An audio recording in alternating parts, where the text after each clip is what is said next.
Baik, terima kasih atas waktu dan kesempatan yang telah diberikan kepada saya. Sebelum itu, perkenalkan nama saya Grace Adelina Novandoki dengan NPM 33200002. Jadi, tujuan saya membuat video ini yaitu untuk memenuhi tugas mata kuliah saya yaitu metodologi penelitian. Jadi, kali ini saya akan membahas tentang sebuah buku yaitu metodologi penelitian, di mana terlebih dahulu saya akan menjelaskan bab 1 yaitu konsep dasar dari penelitian. Nah, di sini kita akan membahas beberapa agenda dari bab 1 ini, yaitu yang pertama, kebenaran dan pendekatannya, yang kedua, pengertian penelitian, yang ketiga, sikap dan cara berpikir kritis, serta keempat itu tujuan penelitian, kelima, fungsi penelitian, yang keenam, unsur dalam penelitian, dan yang ketujuh, ragam dan jenis penelitian. Jadi ada 7 agenda yang akan kita bahas pada hari ini. Terlebih dahulu di sini saya akan menjelaskan apa itu kebenaran dan pendekatannya dalam penelitian. Nah, pendekatan itu terbagi menjadi dua, yaitu pendekatan non-ilmiah dan juga pendekatan ilmiah. Pendekatan non-ilmiah itu adalah pendekatan yang dimana ketika orang dulu ketika ingin memecahkan suatu masalah atau menemukan suatu masalah, maka dengan langkah-langkah secara tradisional mereka memecahkan masalah tersebut. Jadi pendekatan non-ilmiah ini adalah pendekatan yang berhubungan dengan cara tradisional. Sedangkan pendekatan ilmiah ini pendekatan yang bisa dikatakan bahwa sudah sangatlah modern. Di mana pendekatan ilmiah ini terdapat langkah-langkah yang sangat sistematis, di mana dari identifikasi masalah, merumuskan hipotesis, pengumpulan data, analisis, dan juga kesimpulan. Nah, selanjutnya di sini kita akan membahas tentang pengertian dari penelitian. Nah, di sini penelitian itu dia berasal dari bahasa Inggris yang disebut research, di mana re ini yang berarti kembali dan search ini berarti mencari. Jadi kalau re dan search ini digabungkan maka menjadi mencari pengetahuan kembali. Nah, di dalam suatu penelitian itu tentu menggunakan metode-metode. Nah, metode-metode ini dinamakan metode ilmiah atau penelitian ilmiah. Nah, penelitian ilmiah ini kalau kita adalah kalau penelitian ilmiah itu adalah kegiatan penelitian yang dilakukan untuk mengkaji atau memecahkan masalah dengan berdasarkan data empiris dengan prosedur yang sistematis. Jadi penelitian ilmiah itu adalah penelitian yang mengkaji suatu permasalahan dalam kehidupan kita sehari-hari dengan data-data yang diambil secara aktual atau betul-betul nyata dengan prosedur atau langkah-langkah yang sangat sistematis.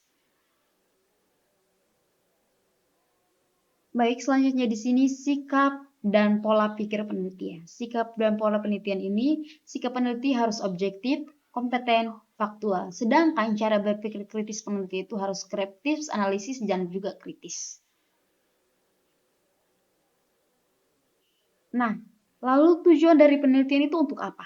Tujuan penelitian itu untuk menjawab beberapa pernyataan yang berasal dari rumusan masalah. Jadi, bisa dikatakan bahwa tujuan penelitian itu untuk mengkaji sesuatu dengan berdasarkan penelitian. Atau biasanya ada yang berpendapat bahwa tujuan penelitian itu adalah pengulangan dari rumusan masalah. Lalu di sini tujuan penelitian itu terbagi menjadi 4, yaitu ada eksplorasi, deskripsi, prediksi, dan eksplanasi. Terlebih dahulu di sini mungkin saya akan menjelaskan apa itu eksplorasi. Nah, eksplorasi ini adalah penelitian yang bertujuan untuk memuaskan keingintahuan seorang peneliti, di mana dia akan menguji kelayakan dan juga mengembangkan suatu metode. Sedangkan deskripsi ini adalah untuk menjelaskan, menggambarkan suatu fenomena secara rinci dan juga detail. Jadi deskripsi ini adalah suatu penggambaran dengan menggunakan kata-kata atau huruf. Jadi dia bisa menggambarkan suatu fenomena yang terjadi dengan secara detail. Sedangkan prediksi itu adalah suatu prediksi untuk memprediksi suatu suasana. Sedangkan eksplanasi di sini yaitu untuk mengetahui hubungan sebab akibat dari suatu masalah. Nah, fungsi penelitian itu untuk apa? Fungsi penelitian itu untuk menjelaskan data atau fenomena, yang kedua mendeskripsikan, yang ketiga memprediksi, yang keempat mengendalikan, dan yang kelima membuat dan menyusun teori baru. Jadi fungsi penelitian itu menjelaskan data atau fenomena. Jadi suatu keadaan bisa dijelaskan dari suatu penelitian, atau keadaan sekarang bisa dijelaskan dari suatu penelitian yang kita lakukan. Mendeskripsikan setelah kita meneliti, kita bisa mengambil kesimpulan atau kita bisa menggambarkan apa yang terjadi saat ini. Dan juga memprediksi. Memprediksi ini artinya bakal terjadi apa di tahun berikutnya. Dengan adanya penelitian, pasti kita bisa melakukan prediksi.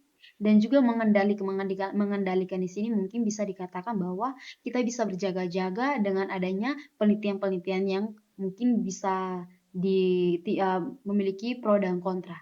Sedangkan membuat dan menyusun teori baru, mungkin dari penelitian tersebut kita bisa membuat dan menyusun teori baru.